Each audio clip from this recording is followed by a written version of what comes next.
1389ခုနှစ်တပေါင်းလဆန်း10ရက်25ရက်2လ2026ဗုဒ္ဓဦးနေ့ကိုအလူတော်မင်္ဂလာနေ့ဖြစ်သတ်မှတ်က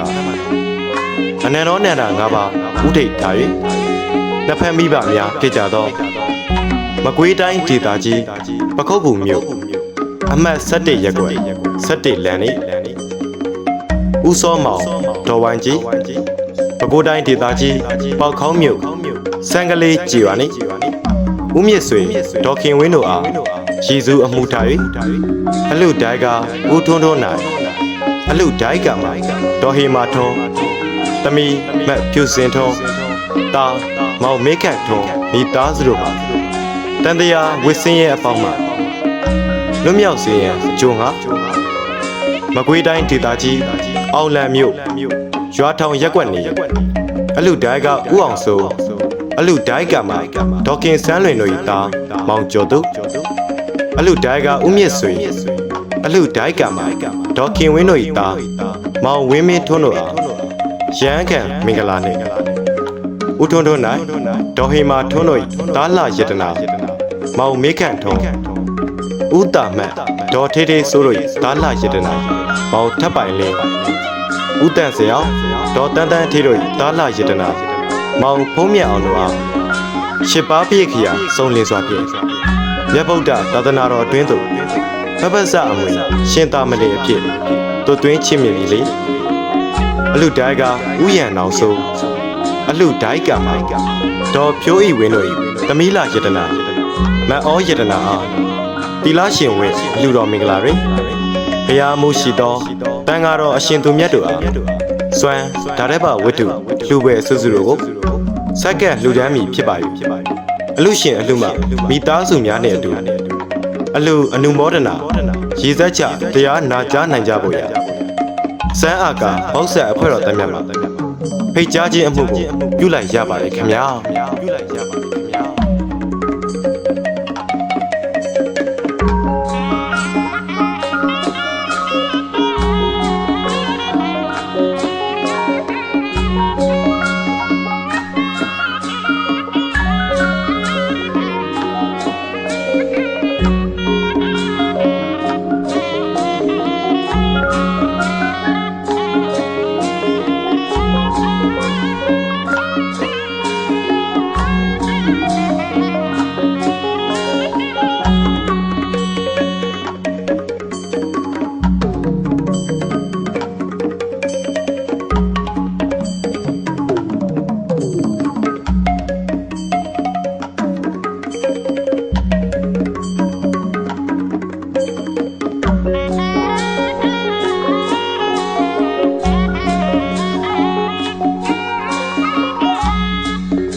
1389ခုနှစ်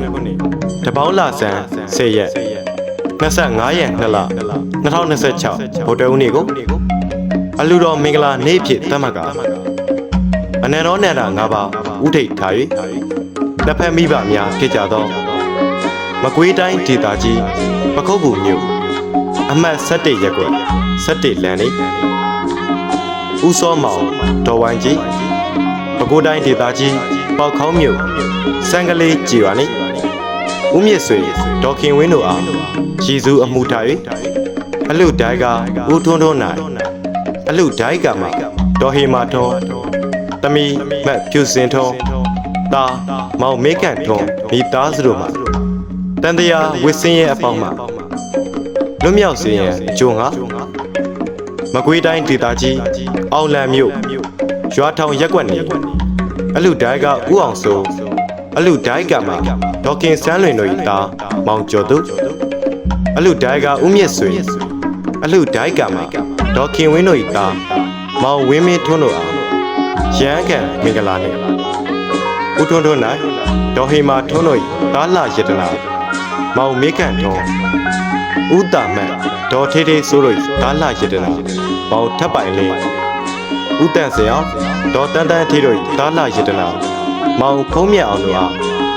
ရှစ်ပါးပြည့်ခရာစုံလင်စွာဖြင့်မြတ်ဗုဒ္ဓသာသနာတော်အတွင်းသို့ပပ္ပစအမွေရှင်သာမဏေအဖြစ်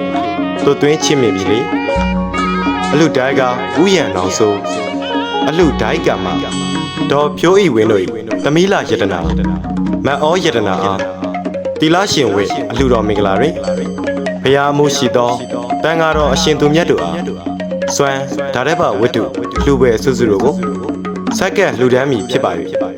အလူရှင်အလူမမိသားစုများနှင့်အတူအလူအနုမောဒနာရေစက်ချတရားနာကြားနိုင်ကြဖို့ရစမ်းအာကာဘောက်ဆက်အဖွဲ့တော်တမန်မှာဖိတ်ကြားခြင်းအမှုကိုပြုလိုက်ရပါတယ်ခင်ဗျာ